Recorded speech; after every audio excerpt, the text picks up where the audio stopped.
Ininstall ko na nga itong loan application na 'to, pero naisipan ko ulit siyang ibalik.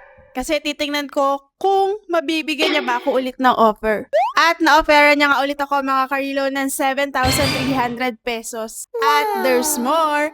Eto ngang loan application na 'to mga ka-reloan ay pwede ka ditong mag-multiple loans. Ibig sabihin kahit kaka-loan mo pa lang, basta meron ka pang loan limit ay palo-loaning ka pa niya. Kaya lang mga ka-reloan, bago tayo umutang dito, alamin muna natin kung sulit nga ba to at magkano ba talaga yung babayaran natin. Eto nga palang loan application na to ay buo mo ring matatanggap kung sakali at every 15 days ang pagbabayad, hindi siya 7 days. Mga ka-reloan, bago natin ituloy itong video natin, disclaimer lang, hindi po ako financial advisor, hindi rin po ako expert sa financial tips. Ito pong gagawin natin ay for informational purposes lamang and syempre pag-share din ng aking experience. Nasa sa inyo pa rin naman ang 100% na pagpapashare. Kung gusto nyong ituloy yung application sa mga loan na nire-review natin, pero hindi po ito sponsored at hindi po panghihikayat at hindi rin po paninira. Baka kasi mga ka-reloan, sa sobrang overwhelm natin dito, akala natin sa unang tingin, maliit lang yung tubo. Pero kapag kinumpute pala natin at binusisi nating mabuti, ay medyo mabigat din pala siya. Kailangan kasi mga ka-reloan, pagdating sa mga utangan talaga, kailangan mabusisi tayo at alam natin kung kaya ba nating shoulderin talaga yung mga interest na ipapato nila sa atin. Sa video na to mga ka-reloan, magkano yung totoong kikitain sa atin nung nagpapautang? Ilang percent kaya yung dagdag sa utang natin? Magkano ang bayad kada araw depende sa amount na uutangin natin? At kung sulit ba o dapat tayong mag-ingat at magdalawa hanggang 3 isip bago natin pindutin yung confirm now. Kaya mga ka-reloan, bago ka mag-approve dito, panoorin mo muna to hanggang dulo. Eto nga palang loan application na to ay walang iba kung hindi yung Cashify. Yes mga ka-reloan, kamusta na kaya si Cashify? Kasi after kong mangutang dito dati ng 1,000 lang din naman ay ininstall ko na siya kasi feeling ko hindi ko naman na siya kailangan. Pero lately, ayan, medyo nagiging matunog ulit yung pangalan ni Cashify. So, dinownload natin siya ulit at susubukan natin ulit manghiram sa kanya. And sa pagkakaalala ko, nag-delete ako dito ng account. Pero ayun nga, syempre pagka-download ko, wala na ulit hiningi sa akin information since nakapag-apply na nga ako dito. So, hindi talaga totoo karaniwan yung pagdi-delete ng account. Nandiyan pa rin talaga yung ating mga personal information. Kaya dapat talaga todo ingat tayo sa pag-share. Pagka-open nga natin dito mga ka-reloan, ayan, welcome to Cashify. Syempre, mag-okay lang tayo dito sa kanyang agreement. And maglagay na tayo ulit ng ating phone number para ma-explore na natin ulit itong si Cashify. At mga ka-reloan, ang nai-offer nga sa atin ngayon ni Cashify ay 7,300 pesos. So, syempre, hindi na tayo nagpatumpik-tumpik pa. In-apply na natin to agad sa 7 terms kasi yung mga terms niya dito ay 3 terms, 5 terms, at 7 terms. Ito nga ang pag-apply natin ay nung June 30 pa. So, ang unang pagbabayad natin dito ay sa July 13. Almost 15 days, pero alam ko 15 days talaga to.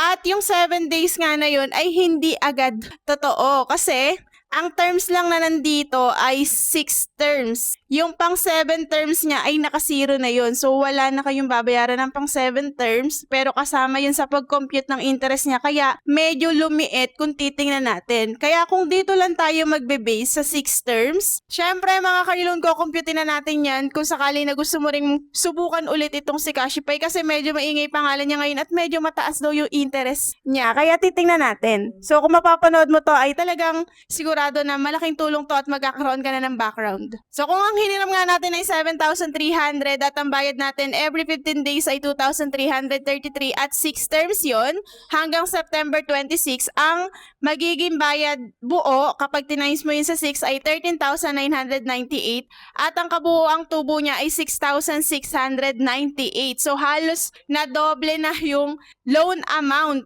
na hiniram mo dito kay Cashify. So, medyo mataas talaga yun kasi within 3 months lang ito. So, bali, ang kabuang interest rate nun ay 91.75% at ang everyday tubo naman ng 7,300 ay 76.11% at ang interest rate naman nun ay 1.0% kada araw. So, makikita nyo dyan sa ating breakdown sa baba niyan, meron nakalagay 0.04% lang daw ang interest niya per day. So which is hindi po yun totoo kasi nga kapag kinumpute natin to ay 1.04% siya. So 1% po yung nawala o yung tinanggal nila na nakalagay dyan sa kanilang parang ads, ganyan. Approx na monthly rate niya ay 31.3%. So, para sa akin mga ka-reload, syempre medyo malaki yung 7,300. Kaya medyo malaki rin talaga yung balik dito. At para sa akin, medyo mataas talaga yung interest rate. Pero syempre, para mapakita rin natin sa inyo kung buo ba natin itong matatanggap,